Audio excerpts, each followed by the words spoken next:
So I'm sure every single one of us, even though we know what we're doing, has messed something up at one point or another. And this quote I have today is, "It is human nature to think wisely and act foolishly," by Anton France. And I completely agree with this because, just like last week, I was doing a math test for my math class, and even though I knew the correct way to do the problem, and I probably knew the answer right away, I was rushing and I did the problem the wrong way and probably got a whole section of the math test wrong because I just decided to rush my way through it, and even though I knew it was right, I still kind of just rushed it. And today I'd like to talk about how this quote kind of relates to us in every aspect of our lives here at school, and like in our social experiences all the time, because I'm sure many of us out in public do foolish things all the time, some more than others.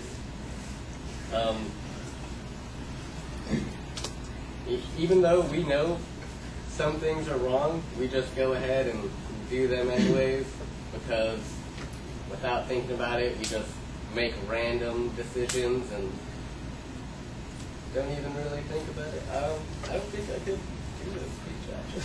I think I'm going to finish right now.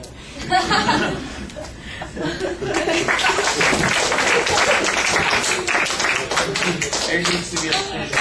Yeah, that was way harder than I thought. I went outside and I literally couldn't think of a speech. What is it? I know you were doing good. You started really well. Yeah, dude, I'm sorry. That was even better. Dude, you had this one. Are you sure? Dude, there's so many I didn't feel it. As human nature, we think wisely and act foolishly. Fun. Yeah, I mean, Eat your chili first. you might show you. Yeah. Like this one time, I got a Pac-Man tattoo. I was so sober when I got that. Oh, Cabby? Oh, wait.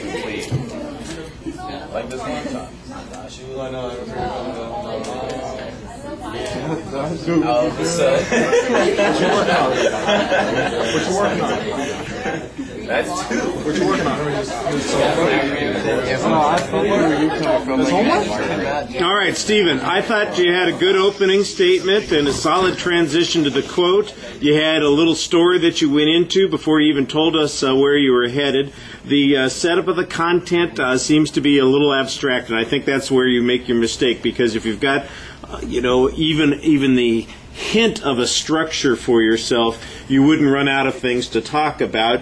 You'd at least make sense when you finished. As it was, the problem was that you just couldn't think of anything else to say and you bailed, and as a consequence it doesn't leave a great impression. While you were speaking, you were doing fine. You're looking at the audience and you're making contact. Once in a while there's a little bit of nervous expression. The hand, you're not quite sure what to do with it. It ends up going in the pocket, and it just felt like you were on the right track. You're just getting started, and then it was like boom, you didn't have any place to go. And that's why I told people last week, one of the first things that you want to do when you're doing a speech like this is figure out, where is it I'm going to go with this speech? Let me give myself a structure for what I'm going to talk about. Let me talk about why this is true when it comes to my relationships. Let me talk about why it's true when I'm talking about doing school. And let me tell you why it's especially true on the job, or something like that. And then, even though you don't have an example for two of them when you get started,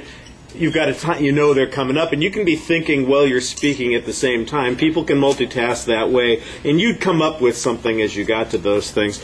You're going to kick yourself because everybody gives a better speech in the car on the way home, and you're already thinking of the things that you could have said. I know you are. All right, thank you.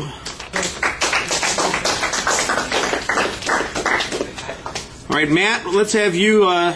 You'll probably be our last speaker today, so come get a topic and send Trish in. Where did Matt go? Oh, he's got pumpkin in his mouth. It's okay. go get that.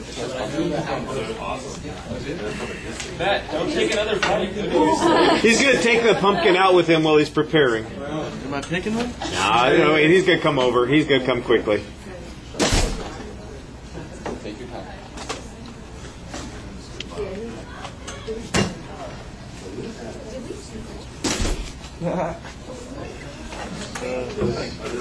You can take your pie with you. No. And send Trish in. You don't need to do that. She's already in.